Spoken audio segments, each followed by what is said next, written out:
Welcome back YouTube, I have Ahmed again from In-Depth Tech Reviews, and in today's video I'm gonna do a camera comparison between GCam version 7.5 that's currently available on all Pixel models versus GCam version 8 which is recently ported from the Pixel 5 by XD8 developers. I know a lot of Pixel users are excited to know if there is any difference in photo quality, while version 8 is not yet optimized for older models, but I think it's worth trying. I will do this comparison on my Pixel 3 XL because this is the gold standard for the Pixel cameras. So let's see how version 8 will perform, but before getting started, let's make sure to subscribe and hit the bell icon to get notified every time I post a new video. So let's jump in.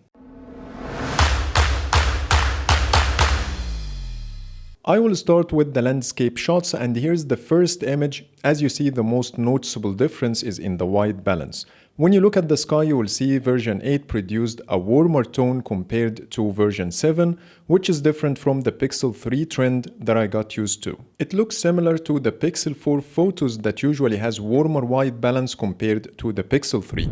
So if you like the cooler tone, I don't recommend using version 8, at least for now. Other than this, they have the same level of detail and noise. Here's another shot, and here GCam version 8 and 7 look identical. Even the difference in white balance we saw in the previous image doesn't exist, and again the same level of detail and noise. So in landscape shots, the only difference you get is in the white balance, so I will call this one a draw. Now let's move on to the HDR. In this shot, version 8 handled the sun better. It looks less blown out with less flares too. Also, the shadows are brighter in version 8 compared to version 7. But when you look closely, you will see version 8 produced a lot more noise. For me, I will pick version 7 photo because it looks a lot cleaner. Please let me know in the comments what do you think about this one. Here's another one to test the HDR, and what happened in this shot is exactly the opposite to the previous one. Version 7 handled the sun better than version 8, plus the level of noise in version 7 this time is more than version 8. But the difference is not as big as the previous image. Overall, I still prefer the results coming out of version 7. One more shot to test the HDR, and again version 7 handled the sun better, plus the level of noise is less than version 8. So I will give the win to version 7 in this shot and in the whole HDR category. So now let's move on to portraits. Here's the first portrait shot. As expected, version 7 produced the cooler image. When it comes to colors, version 8 has more saturated colors if you look at the grass and the street lights. When it comes to subject isolation, version 8 produced less errors. Also, version 8 image is slightly more detailed. In my opinion, version 8 did better because it has less errors and more details. Another portrait, and the same exact differences we saw in the previous image apply here. Version 8 has warmer tone, more saturated colors, and more details as well.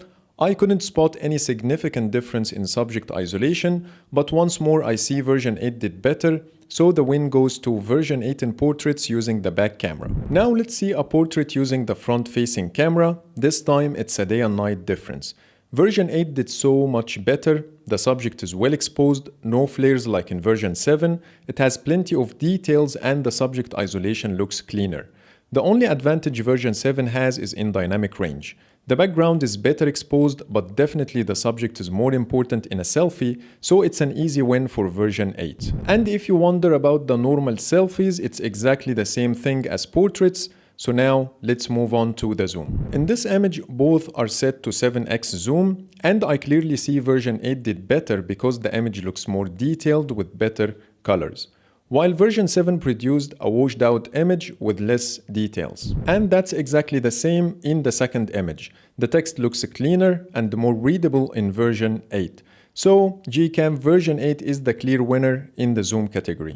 Now let's move on to the videos. Here is a 4K 30 FPS video sample on both versions. The 4K 60 is still not available on any older models, no new stabilization options, and I don't see any improvements as well. So now let's move on to the night shots. Here's the first image using night sight. Both are identical in terms of exposure, white balance, and details, but there are two differences. The first one is in the light flares. GCam version 8 has less flares than version 7, and that gives a cleaner image overall. And I see a consistent performance from version 8 in this regard, even in the morning shots. The second difference is in the noise level. Version 8 produced less noise in the sky, but other than this, they are the same, so definitely the win goes to GCam version 8. Another image and the same consistent performance from GCam version 8 when it comes to light flares. It produced a cleaner image compared to GCam version 7. But that's only the case if you didn't dig deeper. In this shot specifically, the noise level coming out of GCam version 8 is more than version 7, so I'm gonna call this one a draw because each app has its own strength. But overall, I think the light flares have more dramatic impact on the look of the photo than the noise. So for me, GCam version 8 is the winner in this category. Now let's move on to the night portraits. Here's the first night portrait, and I do like the overall look from GCam version 8 because the colors look better and the image is more detailed as well. But when it comes to subject isolation, GCam version 8 missed a lot more areas than version 7. So I will call this one a draw. Another portrait image, and GCam version 8 again produced more saturated colors, but this time I couldn't spot any difference in subject isolation or details. Overall, a slight edge goes to version 8 in details, and in subject isolation version 7 was better. But the only major difference between the two versions is in the color saturation, so I will call this section a draw. Now let's compare a selfie portrait. Version 8 image looks too warm, which I don't like because my skin tone doesn't look as natural as in version 7. Plus there is a lot of noise around my neck. Both apps missed different areas around my ears and hair, but overall GCam version 7 did better in selfie portraits at night, while version 8 did better in the morning. And when it comes to selfies using night sight, the results are identical in everything, so there is no winner here. Now let's move on to the zoom comparison. Here's the first zoomed image, and both are set to 7x with night sight turned on. I see version 7 did better because the text is more readable and the image has less amount of noise compared to version 8. So the win goes to version 7 in this shot. Another zoomed image under the same conditions, and the version 7 once more did better. The image is certainly sharper and it preserved more details with less noise. So the clear winner in the zoom category at night is version 7, while version 8 was better in the morning.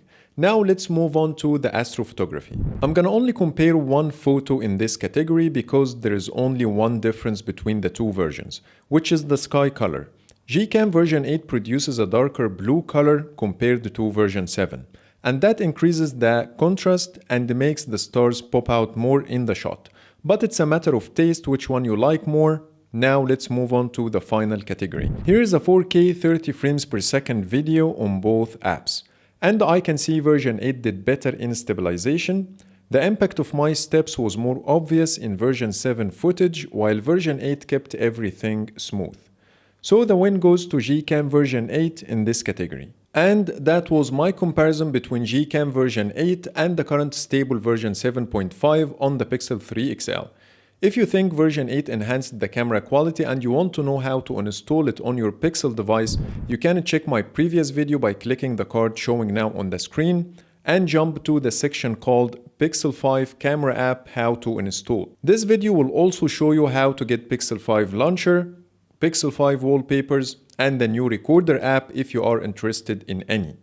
Please let me know what do you think about GCam version 8 in the comments, and if you like my video, please hit the thumbs up and subscribe for more videos. Thank you for watching.